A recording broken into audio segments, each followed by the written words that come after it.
Versión actualizada.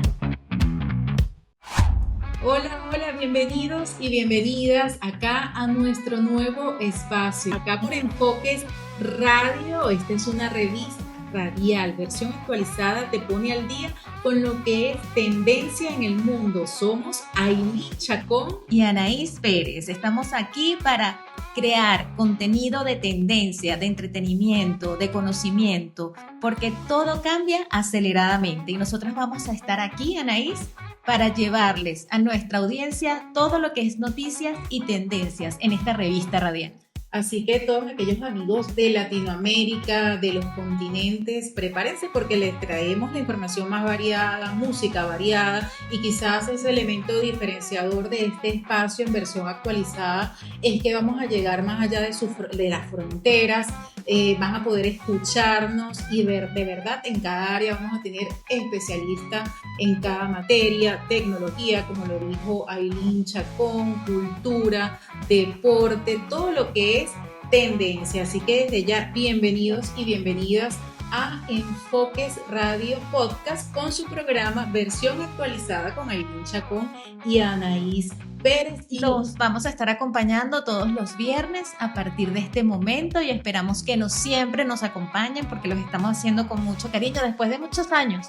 Anaís, que estábamos pensando en proyectos, en qué podíamos hacer, se está concretando y esperemos que la audiencia nos acompañe y le guste lo que estamos preparando para ellos. Así es, bastante tiempo, en verdad desde la universidad, después nos tocó compartir escenarios en el ejercicio periodístico, también en materia de la locución, pero finalmente acá con versión actualizada pues estamos comprometidas a impulsar, seguir empujando este hermoso proyecto y en verdad es algo que nos apasiona muchísimo. Le decimos a toda la audiencia que agradecidísimas porque nos van a estar acompañando todos los viernes a las 12 del mediodía acá en esta edición de versión actualizada. Y bueno, sin más preámbulo, vamos a comenzar o vamos más bien a una pausa musical para que también se vayan familiarizando con esta selección musical que preparamos para ustedes. Esperemos les guste y después de la pausa seguimos con versión actualizada. Ya volvemos.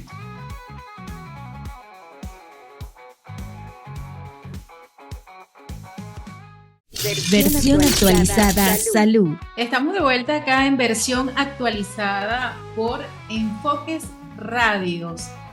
Contentísimos pues de empezar ya a presentar desde ya las informaciones en distintas áreas y nos corresponde el área de la salud y es que celebramos justo ahorita en septiembre el mes morado y si no lo sabía, septiembre es el mes de la concientización sobre los cánceres ginecológicos y el Día Mundial del Cáncer Ginecológico que se conmemora todos los 20 de septiembre.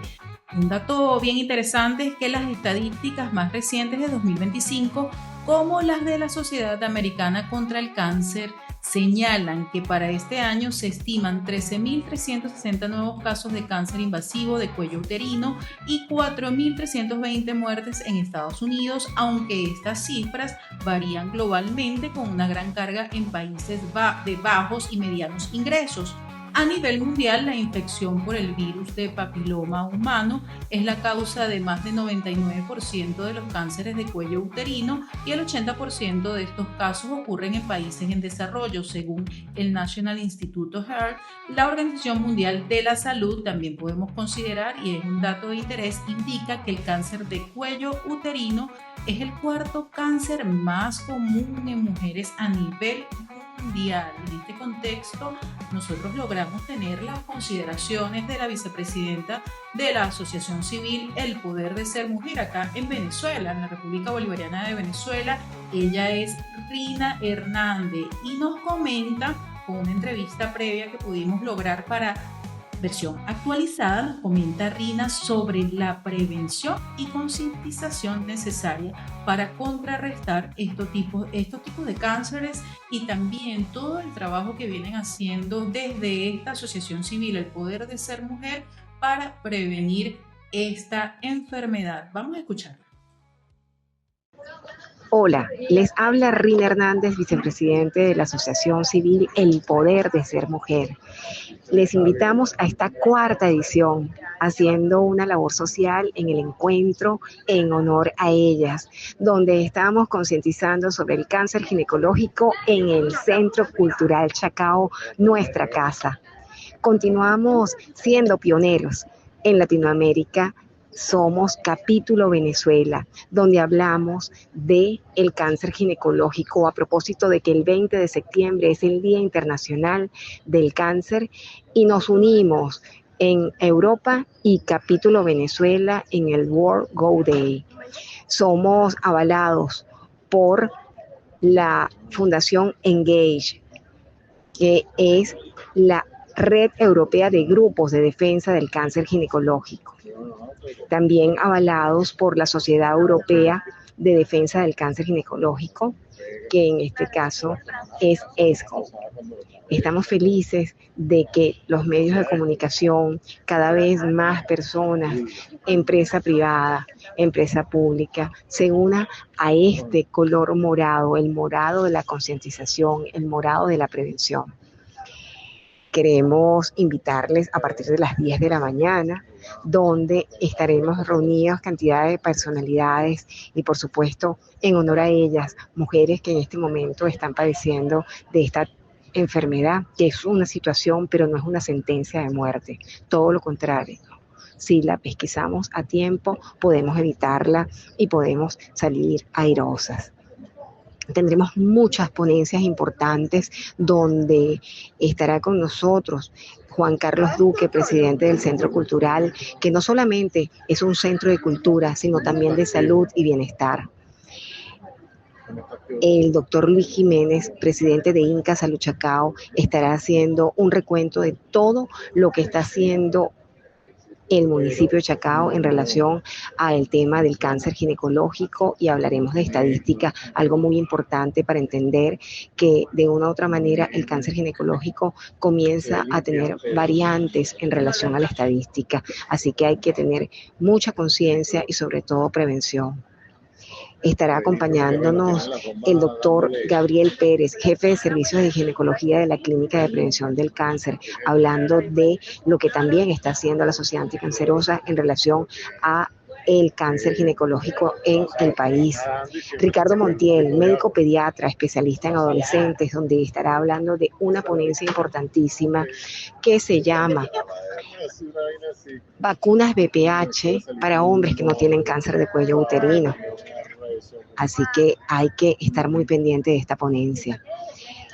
También tendremos a un médico científico muy importante porque está haciendo un trabajo a nivel de resonancia magnética. Él es el director Salvador Itriago, médico de la unidad de resonancia magnética de la clínica Tías, donde estará hablando de estos tipos de cáncer que afectan a la mujer, porque el cuerpo habla a través de las emociones. Así que ustedes están totalmente invitados a ser parte de este maravilloso encuentro, donde también la medicina tradicional es parte importantísima, porque creemos que si nuestro sistema inmunológico está óptimo, está fortalecido, esta enfermedad, afecta, pero no va a ser un sinónimo de muerte. Erika Dávila, ella es un testimonio vivo de un cáncer ginecológico. Estará compartiendo con nosotros con su ponencia Sanando a través del baile después del diagnóstico. Tendremos rifas, tendremos sorpresas y bueno, como hablamos de arte con propósito, tendremos a la gente de Siempre Baile. Ellas estarán abriendo el opening de esta maravillosa actividad, acompañada de dos talentos emergentes, Gael Ávila y Gustavo Berti, que tendrán un mix de música positiva para que todas las mujeres se sientan felices, porque vamos a tener un menú informativo muy interesante para todos. Tendremos un artista nacional que va a estrenar una canción dedicada a la mujer, que será una sorpresa para todos. Y cerramos este maravilloso encuentro con un trío musical que se llama Rubilú, talento nacional, talento vivo, que también se presta para esta maravillosa puesta en escena. El día 27 de septiembre cerramos el mes morado con el evento Morado es lo que luce en el Centro Comercial Concresa, donde tendremos al doctor Ricardo Montiel dando una maravillosa charla para los Scouts de Venezuela, acompañado de otras actividades como la gente de Fundefit, que va a estar haciendo bailoterapia con colores alegóricos a el cáncer ginecológico, donde el morado es el protagonista. Con ello cerramos, pero no dejamos de tener actividades durante todo el año. Así que gracias a todos los medios de comunicación que de una u otra manera hacen visible todo este trabajo que llevábamos desde el año 2022. Muchísimas gracias y nos vemos en septiembre, porque el morado es lo que luce.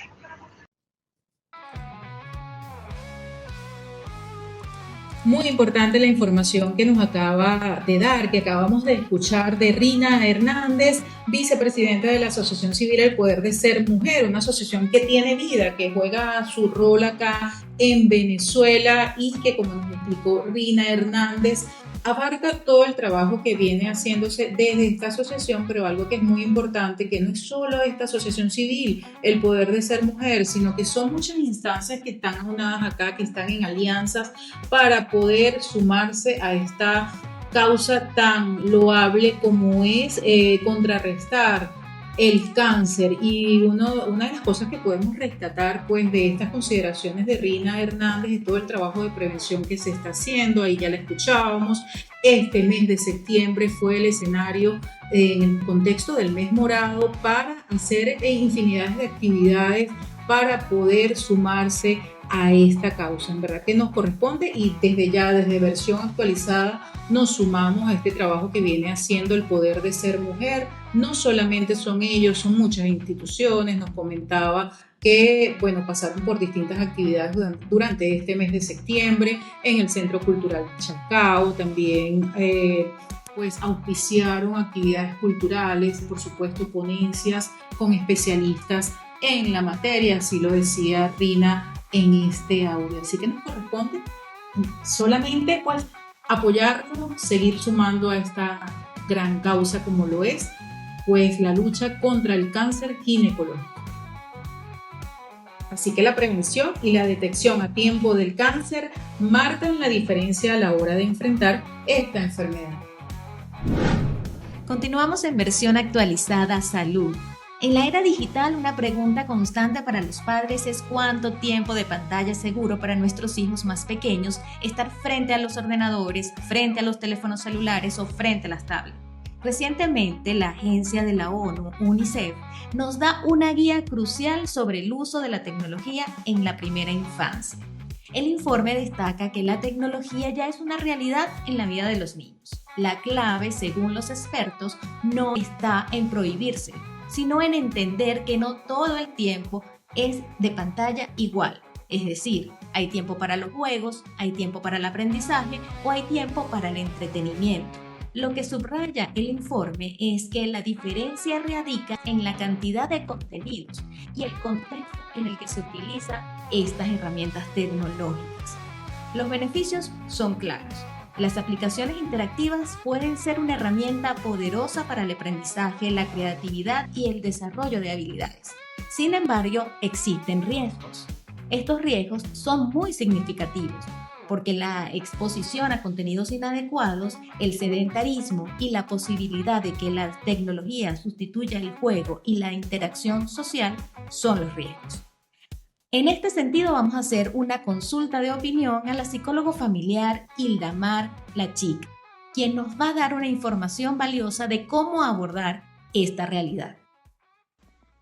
Hola, hola, la audiencia del programa Versión Actualizada para Enfoques Radio Podcast. Queridas familias, sé que hay un tema que preocupa cada vez más a los padres, a las madres y bueno, también a los profesionales de la salud mental, que es la exposición prolongada a las pantallas en niños y adolescentes. Vivimos en un mundo digital, es cierto, las pantallas están en todas partes, celulares, tablets, televisores, computadoras, y si bien estos tienen unos beneficios increíbles como el acceso a la información, ofrecen herramientas educativas, también pueden traer riesgos importantes cuando no se usan con límites adecuados. ¿Cuáles serían esos riesgos? Bueno, cuando los niños están muchísimas horas frente a una pantalla, especialmente sin supervisión, sin control, estamos viendo consecuencias muy claras como problemas de atención y concentración, dificultades para dormir, especialmente si usan dispositivos antes de acostarse, menor rendimiento escolar, hay un aislamiento social o dependencia también de los dispositivos y en algunos casos síntomas de ansiedad o irritabilidad cuando se les limita el uso. Además, el tiempo frente a las pantallas suele desplazar otras actividades fundamentales como es el juego físico, el tiempo en familia, la lectura o simplemente el aburrirse, que también es tan importante para la creatividad. ¿Qué pueden hacer entonces los padres al respecto? Bueno, aquí van 3 claves prácticas. Lo primero es establecer horarios claros. No se trata de prohibir, sino de dosificar. Por ejemplo, definir que después de las tareas escolares se puede usar la pantalla por 1 hora o evitar pantallas al menos 1 hora antes de dormir. Dar el ejemplo. Los niños aprenden más por lo que ven que por lo que se les dice. Si los adultos vivimos pegados al celular, va a ser muy difícil pedirles a ellos que hagan algo diferente. Lo otro es ofrecer siempre alternativas atractivas, salir al parque, leer juntos un libro, cocinar en familia, jugar a juegos de mesa. Son momentos que no solo reducen el tiempo en pantalla, sino que también fortalecen ese vínculo afectivo. En fin, no se trata de satanizar la tecnología, sino de usarla con equilibrio y sentido común. Como adultos somos los encargados de enseñar a los más jóvenes a convivir con el mundo digital sin perder lo más importante, que es su bienestar físico, emocional y social.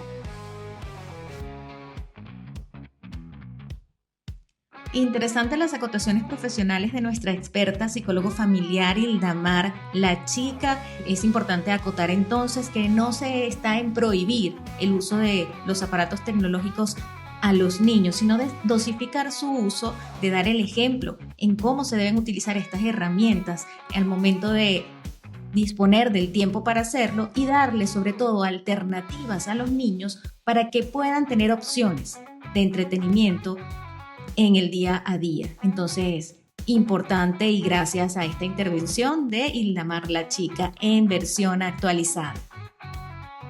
Versión actualizada, cultura. Continuamos acá en su versión actualizada de este programa por Enfoques Radio Podcast en noticias culturales y espectáculo. Y es que Coldplay y la Orquesta Sinfónica Simón Bolívar han marcado una alianza que ha hecho historia. Recordemos que recientemente, pues, este fue el binomio perfecto en materia cultural y de espectáculo y que a nosotros los venezolanos y venezolanas nos deja muy orgullosos, nos sigue haciendo sentir muy orgullosos que la bandera de Venezuela sigue dejándose en alto por artistas venezolanos más allá de nuestras fronteras y podemos comentarle que en el icónico estadio de Wembley en Londres se vivió un evento que hizo que el corazón de Venezuela latiera con fuerza. La legendaria banda británica Coldplay y la prestigiosa Orquesta Sinfónica Simón Bolívar dirigida por el maestro, nuestro queridísimo Gustavo Dudamel, se unieron en el escenario para un concierto que trascendió fronteras. No fue solo un concierto, fue un puente cultural que fusionó la energía del pop rock con la majestuosidad de la música clásica. La emoción fue palpable. Chris Martin, con su carisma habitual, presentó a la orquesta como nuestra orquesta favorita en todo el mundo. Y aquí citamos literalmente nuestra orquesta favorita en todo el mundo, un gesto que resonó profundamente en el orgullo venezolano. Ver a estos talentosos jóvenes con sus uniformes en uno de los escenarios más grandes del mundo fue un momento de validación y un recordatorio del poder de la música. Esta colaboración demuestra que el talento y la perseverancia, incluso desde la distancia, puede conquistar el mundo y llenar de orgullo a toda una nación. Es el caso de nosotros acá en Venezuela. Y para despedirnos de este episodio, de esta sección de cultura y espectáculo en versión actualizada por Radio Enfoques Radio Podcast, los dejamos con uno de los temas que resonaron en el estadio de Wembley en Londres. Versión actualizada, tecnología. En versión actualizada tecnología vamos a hablar de una noticia que suena a ciencia ficción, pero es una realidad y nos plantea preguntas muy profundas sobre el camino que está tomando la política y la tecnología. ¿Por qué? Porque en Albania el primer ministro Edi Rama anunció su nuevo gabinete y la noticia fue de impacto total para el mundo. El nombramiento de un robot con inteligencia artificial como nuevo ministro de Contratación Pública. Sí, como lo escuchan, su nombre es Diela y su misión es ambiciosa: supervisar y adjudicar todos los concursos públicos que el gobierno albanés asigne a empresas privadas. El propio primer ministro dijo: es el primer miembro del gobierno que no está físicamente presente, sino que ha sido creado virtualmente con inteligencia artificial, y el objetivo es hacer de Albania un país donde la contratación pública esté 100% libre de corrupción. La implicación de una gobernanza administrada por inteligencia artificial es clara: la democracia se volverá redundante, pues la tecnocracia digital consiste en que los desarrolladores de tecnología se arrogan la autoridad para decidir las reglas que debemos acatar y por lo tanto las condiciones en las que vivimos. Parece ciencia ficción. ¿Qué opinan? ¿Es Diela un avance hacia un gobierno más justo? Déjenos sus comentarios en nuestras redes sociales y no se pierdan una próxima versión de Versión Actualizada. Hasta la próxima. Continuamos acá con nuestro programa Versión Actualizada por Enfoques Radios y nos corresponde ahora darle la bienvenida a nuestra especialísima invitada de la edición de hoy. Por cierto, esta primera edición de Versión Actualizada en los micrófonos. Recordamos que estoy compartiendo micrófonos con la colega locutora, comunicadora social Ailín Chacón. Súper feliz porque hemos retomado. Estamos súper emocionados de este proyecto Versión Actualizada que llega a ustedes todos los viernes con la mejor y más especializada información en lo que es tendencia a nivel nacional e internacional, en temas y tópicos de interés para todos. Así es, todos los mediodías, pues el público que nos escuche va a poder enterarse de las tendencias en una revista radial acá en Enfoques Radio en versión actualizada. Les decía que nos acompaña entonces la especialista en el área de transformación digital. Se trata de nuestra amiga Ivette Cerrada. Ivette, en esta era digital, en esta era en la que lo digital marca la pauta y en ese sentido, pues todos y todas nos tenemos que adaptar a esa dinámica. Vamos a comenzar hablando en principio de quién es Ivette Cerrada para aquellas personas que nos están ahorita mismo escuchando y quizás no te conocen. Otros sabemos que muchísimas personas te conocerán de tu experticia en el área, pero para aquellas personas que no te conocen, ¿quién es Ivette Cerrada? Ok, bueno, muchísimas gracias. Para mí es un grato honor y placer estar aquí con ustedes en este programa. De verdad, muchísimas gracias. Me siento muy honrada, de verdad, por la invitación. Bueno, fíjate, yo soy ingeniero electrónico, un máster en telecomunicaciones y trabajé muchos años en el sector telecomunicaciones y en el sector financiero. Luego, hace ya unos 9 años, fundé una empresa que se llama IW Consultores, dedicada al área de transformación digital, tendencias e innovación. Yo, pues, me encanta estudiar y compartir lo que estudio. Entonces, bueno, he estudiado mucho sobre todos estos temas. Tengo un certificado en transformación digital del MIT y a raíz de eso también doy clases en online del MIT en programas de transformación digital. Profesora invitada del IESA en temas de transformación digital, innovación, inteligencia artificial y tendencia. Y bueno, me encanta dar cursos, talleres, compartir la información que aprendo y acompañar. Digamos que la experiencia que puedo compartir mucho es en el acompañamiento a organizaciones, sobre todo acá en Venezuela, de cómo abordan su transformación digital. Y bueno, hoy en día que se habla tanto de este tema, cómo están abordando también la inteligencia artificial para que en realidad genere valor. Y es lo que me encanta hacer, lo disfruto y bueno, lo aprovecho y me encanta compartir todo lo que aprendo. Cuando decimos transformación digital, Ajá. ¿a qué nos referimos? ¿A qué se enfrenta una empresa cuando dicen me voy a transformar digitalmente? O sea, cuando vemos que muchas están todavía en papel y lápiz. Ajá. ¿Cómo es ese trayecto? Excelente pregunta, Aileen. Fíjate que cuando yo llego a una organización y me dicen, quiero hacer una transformación digital. Y la primera pregunta que me hacen los líderes es, ¿qué es transformación digital? ¿Es solamente tener una aplicación? ¿Es solamente cambiar de papel a digital? No. La verdad es que la transformación digital va más allá que eso, ¿no? De hecho, a mí me encanta un concepto que dice un profesor del MIT precisamente, que dice que es un cambio radical de pensamiento, donde una empresa utiliza las personas, los procesos, por supuesto la tecnología como un gran habilitador para lograr valor al negocio.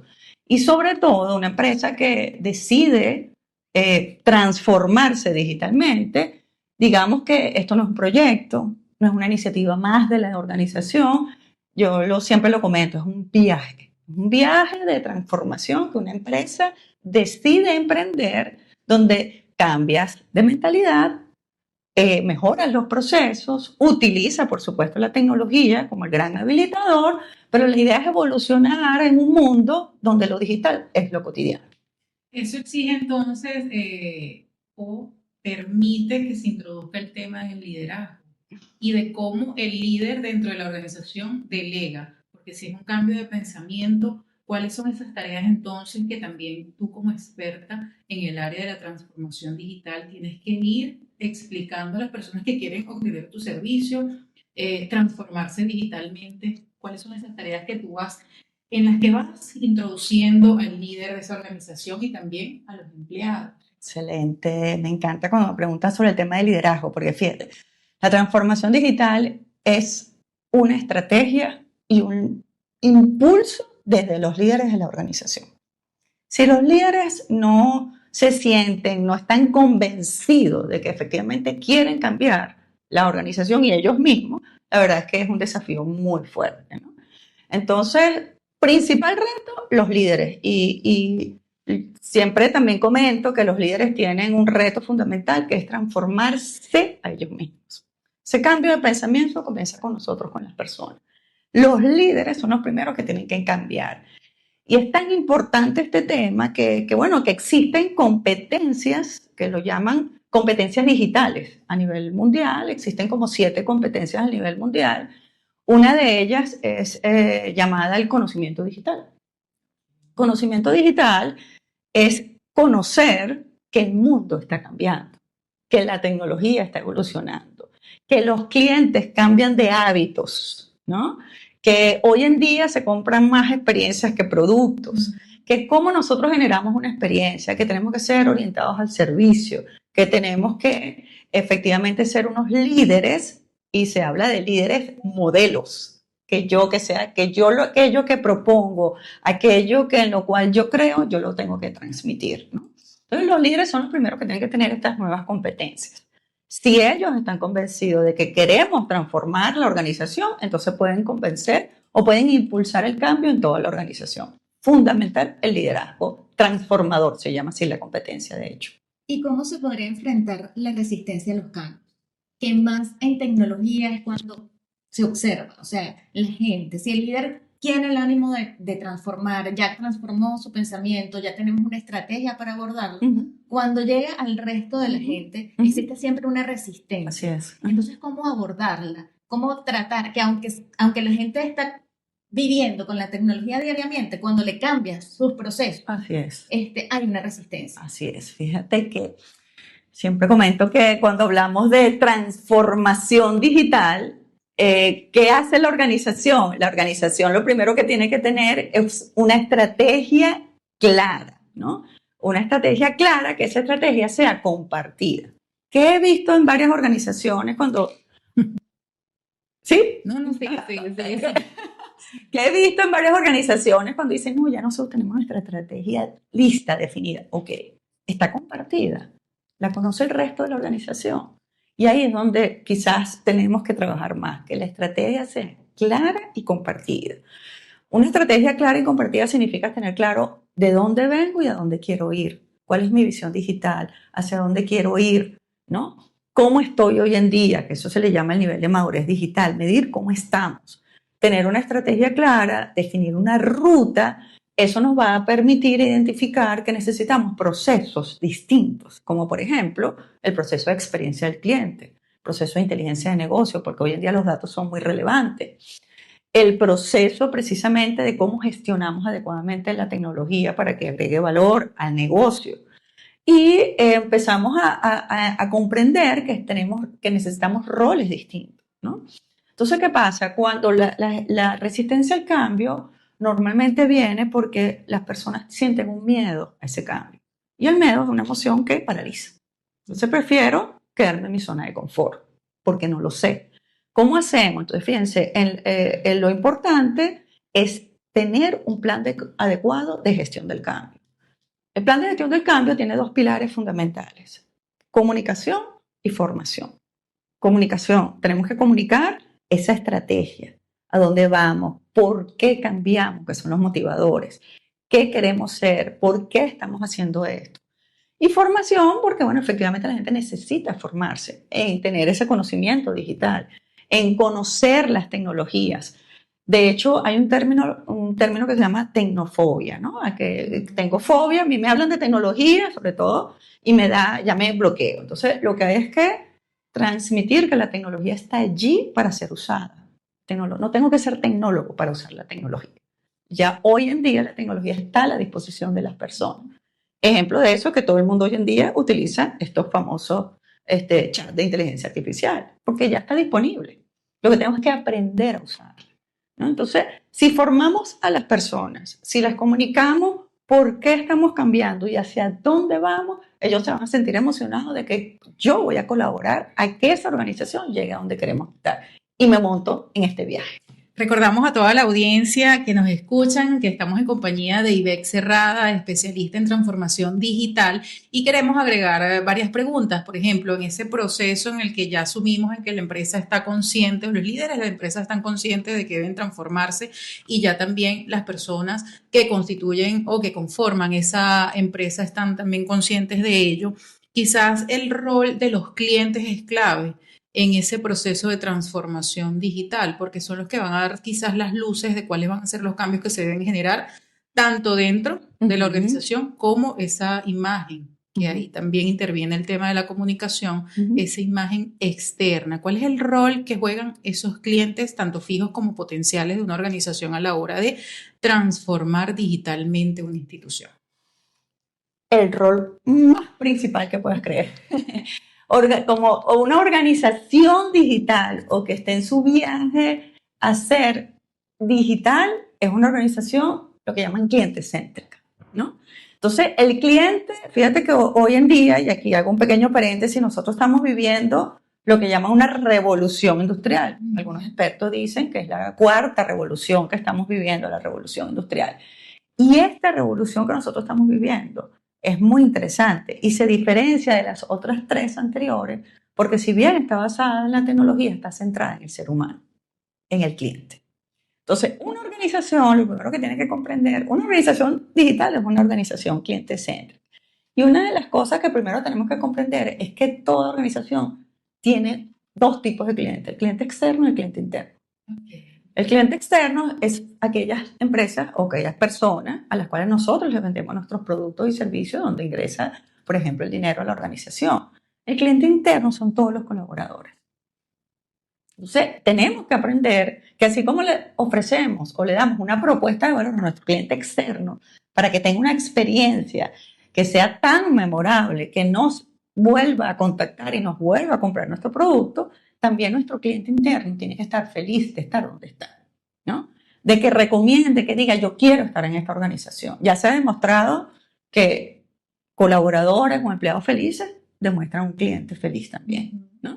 Entonces, tenemos que, de hecho, es tan relevante la pregunta que me haces, que se han creado metodologías, que hay una metodología que se llama el viaje del comportamiento del cliente. Es entender a un cliente desde antes, durante y después de que me adquiera un producto y servicio. Cómo yo le genero una experiencia maravillosa antes de que adquiera mi producto. Cómo cuando lo compra la experiencia es maravillosa y cómo cuando lo usa es tan maravillosa esa experiencia que él me recomienda. Entonces, la mayoría, las empresas hoy que son digitales, bancos, cualquier empresa que es digital, ya se ha demostrado que aproximadamente un 20 o un 25% de sus clientes nuevos vienen solo por recomendaciones. Porque los clientes te recomiendan. Bueno, así pasa con el cliente interno. Así como existe el viaje del comportamiento del cliente, existe el viaje del comportamiento del empleado. Desde antes que ingrese a la organización, el primer día de que entra, ya se ha demostrado que es el día que uno más se recuerda, es un trabajo del primer día. Y durante su camino y desarrollo con la organización. ¿Qué queremos? Que nuestros colaboradores nos recomienden y que digan, esta es la empresa en la que yo quiero ser. De hecho, se habla de love mark, empresas que amamos, tanto internamente como externamente. Sí, porque históricamente, ¿qué pasa? Históricamente nos hemos acostumbrado quizás a ver concretar esa venta desde el punto de vista de la venta inmediata ya, pero no de mantener al cliente. Entonces, quizás lo que nos explicas, Ivette Cerrada, nos permite inferir, pensar que además de concretar una venta inmediata es trabajar porque ese cliente se quede. De hecho, actualmente muchos especialistas en marketing hablan de eso, ¿no? De no apostar a la venta del momento, sino crear esa experiencia que es la que va a dejar en la mente del cliente esas ganas de volver y de quedarse. Eso quizás es uno de los grandes retos, desafíos que se pueden hacer en el diagnóstico de las empresas actualmente. Así es, fíjate que es tan relevante que existe un indicador muy importante y muy sencillo, ¿no? Que se llama el NPS. Y significa cuánto está dispuesta las personas a recomendar esto, ¿no? El NPS significa Net Promoter Score, ¿no? Y es una simple pregunta. Una vez que yo adquiero un producto que a mí me atiende en este producto, la empresa me puede preguntar cuánto estás dispuesto tú a recomendar a esta empresa. Y yo respondo del 1 al 10. Entonces, simplemente del 1 al 6 son detractores, 7 y 8 son pasivos y 9 y 10 son los únicos promotores. ¿Qué queremos? Que todos nuestros clientes sean promotores, que sean fan de la marca. Entonces, por eso los planes de fidelidad, los planes de retención a nuestros clientes son importantes. Y como comentaba, tan importante nuestro cliente interno que también que el externo, que así como existe el NPS para nuestros clientes externos, también existe el NPS para nuestro cliente interno. ¿Cuánto estás dispuesto tú a recomendar a una persona que trabaje en esta empresa? Porque queremos que la gente también se sienta, ¿verdad? Que sea parte de esta organización, que está aportando a la evolución digital de la organización. Clientes fundamental. Y llevando la tecnología a otros aspectos, a otras áreas, en el área social. ¿Puede la tecnología impactar en la calidad de vida de los seres humanos? Vistos desde los 3 pilares que se fundamentan para decir que estamos avanzando como sociedad y avanzando como humanidad. ¿Cómo impacta la tecnología para mejorar y beneficiar a la gente? Pregunta muy interesante y muy bonita. Fíjate, me conecto con la tecnología y me conecto con el concepto de innovación también, ¿no? Fíjate que es una de mis pasiones también. En la innovación, siempre comento que la innovación es cambiarle, ¿verdad? Cuando tú no generas innovación solo por tener ideación, sino porque esa ideación sea una realidad. Por eso la palabra innova y acción. Innovar, generar idea y acción, volverla realidad. Pero tú no haces innovación si no tienes un propósito de hacer el bien para la persona a la cual estás haciendo. Y entonces, si nosotros combinamos innovación con tecnología, la tecnología no tiene sentido, por lo menos desde mi punto de vista, no tiene sentido si tú no lo haces para bien y le cambias la vida para bien a las personas. Si tú vas a hacer algo y vendes un producto es porque ese producto es humanamente deseable, porque le satisface una necesidad y baja más allá al cliente. Entonces, ¿qué queremos? Que la tecnología efectivamente ayude a la sociedad. Fíjate que hoy en día hay una tendencia súper importante, de la sostenibilidad. La sostenibilidad es, bueno, cuidar el medio ambiente. De hecho, las generaciones jóvenes de hoy en día, si tú le pones 2 productos y dicen, este producto es el mismo que pero este va a ayudar a mejorar la huella de carbono, a mejorar muchas cosas, las personas compran porque todos estamos en pro del medio ambiente y de la sociedad. Entonces, ¿qué tenemos que lograr? Que efectivamente esa tecnología está hecha para mejorar la calidad humana. Un ejemplo es en la medicina. O sea, la medicina, no te imaginas cómo ha avanzado la medicina precisamente en pro de lograr esa mejor calidad humana, mejoras en salud. De hecho, bueno, la expectativa de vida ha crecido muchísimo precisamente por eso, ¿no? Efectivamente, el propósito que todos nosotros tenemos como sociedad inclusive es que lograr que el uso de la tecnología y el uso y crear nuevas propuestas es para un bien a la sociedad y al ser humano.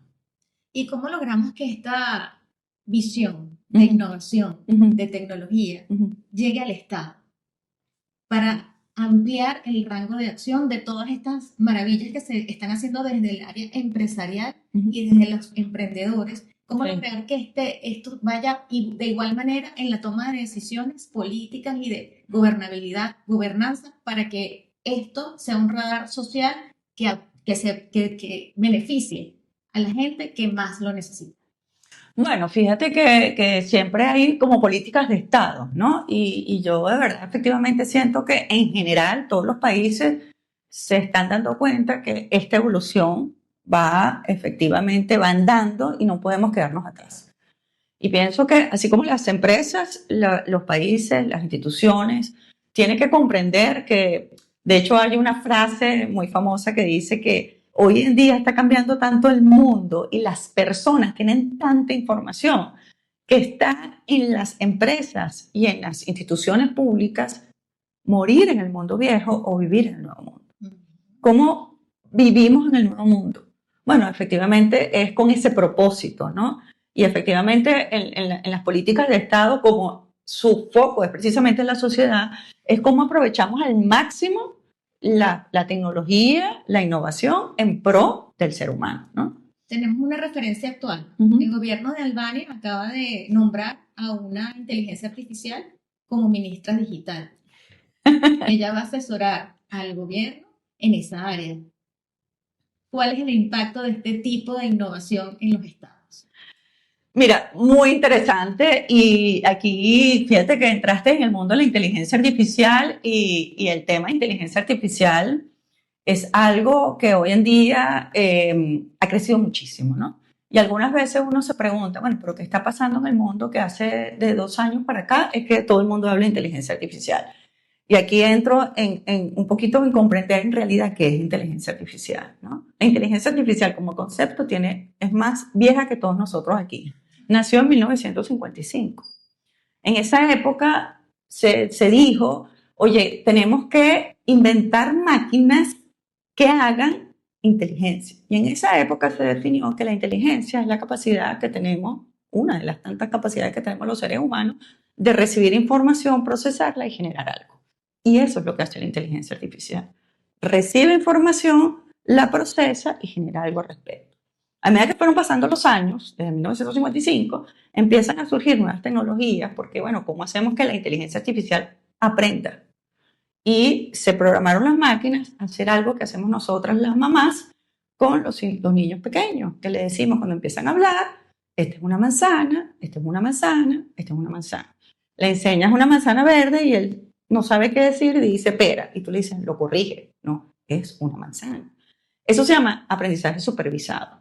Y eso es una tecnología que se fue creando para que esas máquinas que recibían información y generaban un resultado, se les corregía.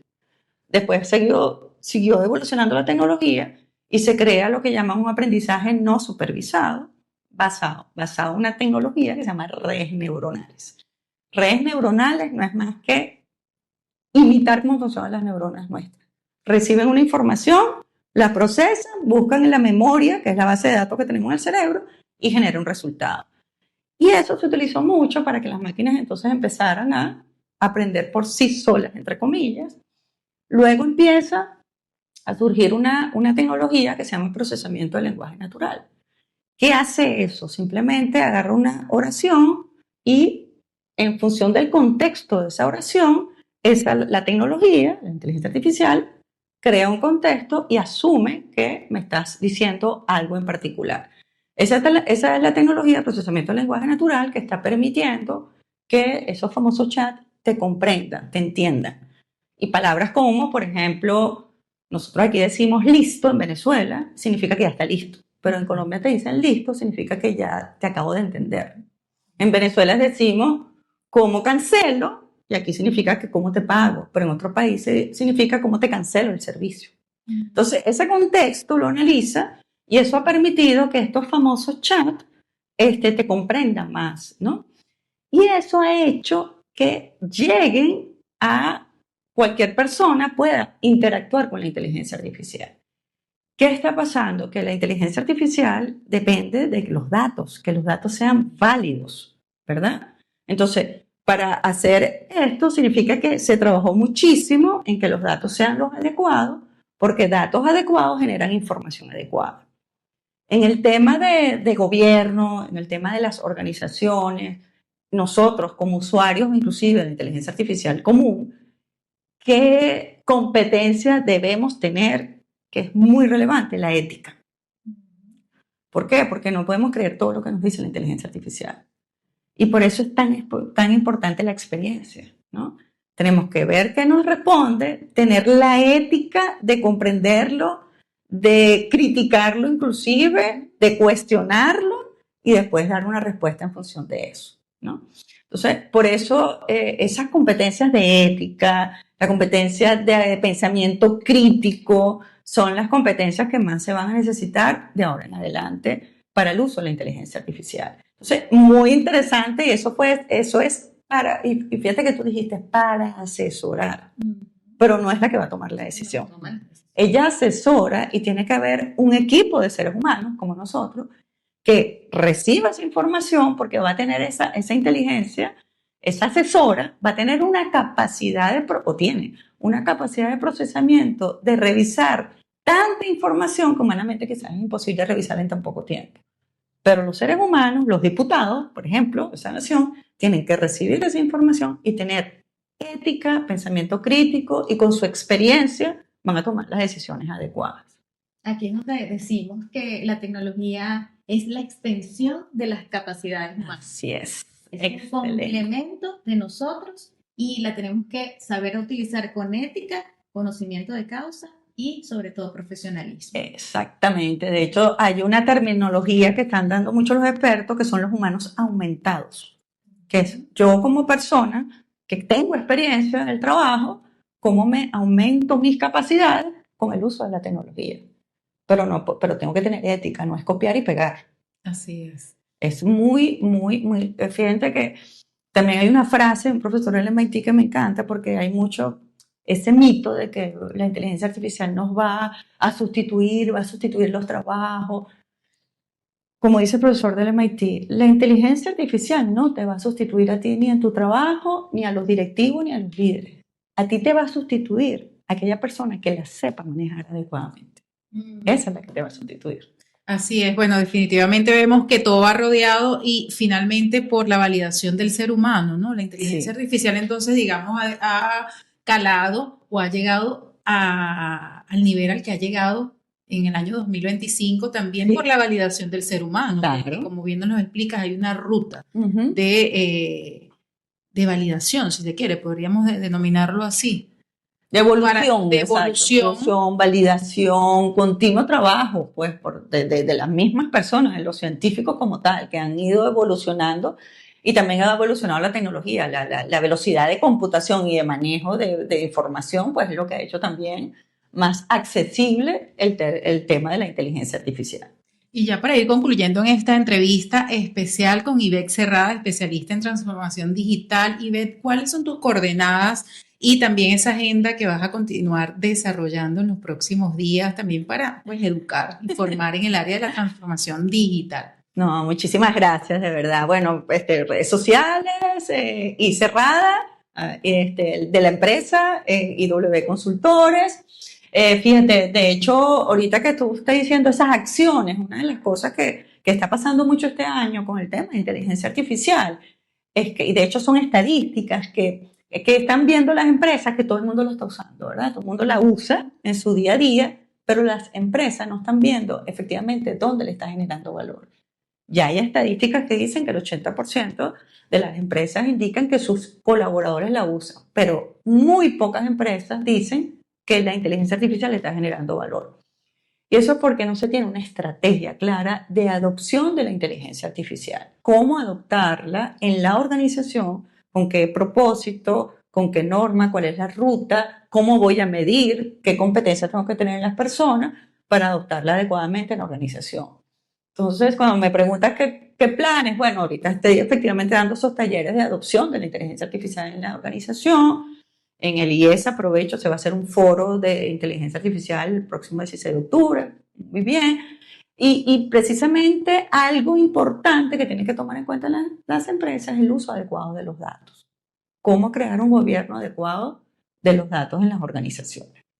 O sea, a la orden en todas las redes, bueno, por supuesto en LinkedIn y siempre para compartir toda la información que ustedes consideren. Bueno, invitamos a toda la audiencia, a todo el público que nos está escuchando, también a seguir a Ibex Cerrada en sus redes sociales, ya nos las compartió para que pues manifiesten cualquier duda, inquietud acerca de la formación, estos talleres de los cuales nos habla, para seguir conociendo y profundizando más sobre transformación digital. Por lo pronto vamos a hacer una pausa musical y a la vuelta continuamos con más de Versión Actualizada acá por Enfoques Radios Podcast.